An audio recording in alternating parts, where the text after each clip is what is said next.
As we go through this legislative process, I think almost every day I've asked you about kinship care in some form or fashion. And recall back when Senator Chairman Nelson was the chair of the committee, and she appointed me as the chair of the subcommittee of one to look into this particular issue of kinship care. And I have tried to make the case, and hopefully have made the case, that when we compare kinship care to foster care, that we get better outcomes. And the fact is that I think that the average cost, and in the budget, correct me if I'm wrong, for kinship care, there's specifically the redesign of kinship care is going to be about $2,000, or right at about $2,000 a month per child. Is that correct? For the kinship care? No, foster care. Foster care. Foster care, yeah. It's about $2,000, I believe, for foster care. Okay. That's off the top of my head. Right, somewhere off in there. And as it relates to, I'm sorry? Per month, yes. Per month. And as it relates to kinship care, the amount is about $400 to $500 a month. Is that correct? And in the PCA program, I think it's $495, I believe. But somewhere off in there.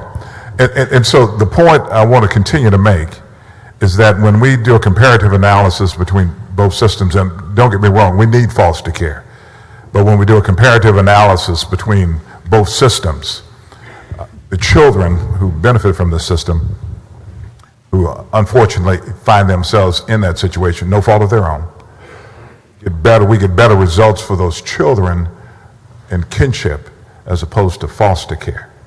And what do I mean by that? What I mean by that is that those kids in kinship are, frankly, with their family, extended family in many instances. They don't drop out of high school. They don't end up on the streets. They don't end up as a statistic in our mental health institutions nor our criminal justice institution. And in addition, that those kids in kinship care more often than not take advantage of the transition programs that we have as it relates to going to college. I would ask that as we do this journey in terms of the budget, that we continue to kind of rethink kinship care and what we need to do in order to expand that program in the state of Texas as relative caregivers at the beginning, and understand the continuum.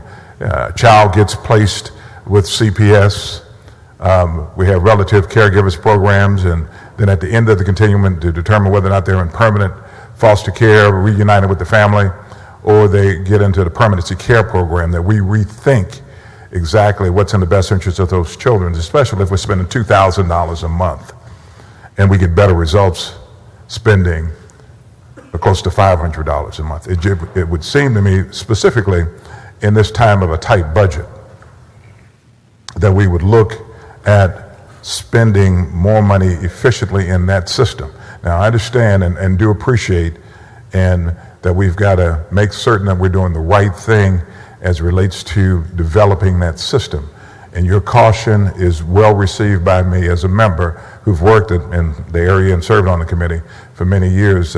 But again, I'd ask that we look at expansion of that system, because it appears that based on the statistics that we've been able to garner since 2009, I think, somewhere off in there, that we get better outcomes, and taxpayers aren't on the hook for as much money in the kinship care system as they are in the foster care system, especially, again, members, when you compare $500 a month to $2,000 a month. So I appreciate your work, look forward to working with you, and hopefully as we look at the Article 11 dollars that are in the budget, that we begin to think about whether or not we need to put additional dollars and encourage the institution, Health and Human Services, CPS, to expand that particular program. Thank you. Thank you, Senator, for your leadership and great commitment to it.